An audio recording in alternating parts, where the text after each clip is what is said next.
Hi, I'm Dr. Laura Beth Cooper, licensed psychologist and owner of Connections Counseling and Psychological Services in Lufkin, Texas.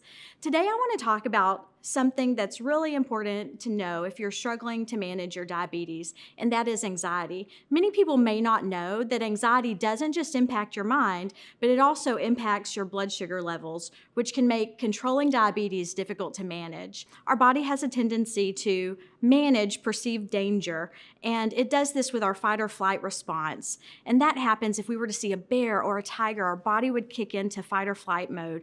But we know now that even something as simple as an email from our boss, a phone call from one of our kids, the stress of traffic, any of those things can kick in our fight or flight response. And what this does is this releases cortisol and adrenaline, which immediately spikes your blood sugar. This can lead to unpredictable blood sugar levels, again, making diabetes very difficult to control. Anxiety and diabetes have similar symptoms too: racing heart, fatigue, trembling, sweating. Not only that, but managing diabetes can also lead to depression, and symptoms of even managing diabetes can lead to burnout. It may get exhausting and overwhelming to manage all of that on your own. The first thing you've got to do is to be able to recognize the signs. A lot of times we're not aware always of the fact that we're feeling anxious or stressed. We just kind of go through life putting one foot in front of the other all the time.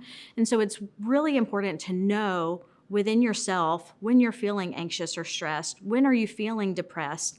Do you have a lack of motivation of doing things that maybe you used to be interested in but you're not anymore? Do you constantly seem to have stress or worry, things that are on your mind, and you just can't seem to really get clear about that?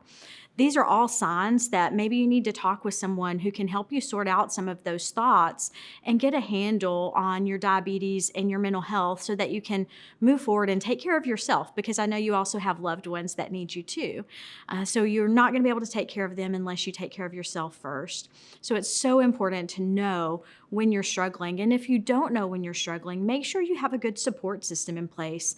That could be with your family, with your friends, with your loved ones. It could also be with your physician or with a mental health therapist. The relationship with a mental health therapist is so important.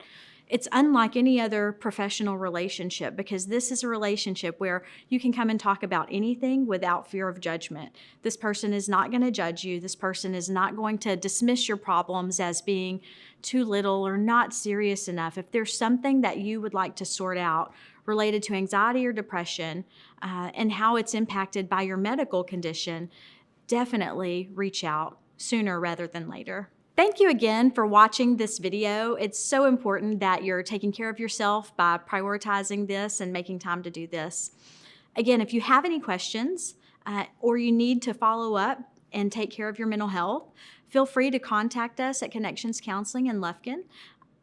Again, like I said before, it's so important that you have a good fit with a therapist or counselor who you know you can trust.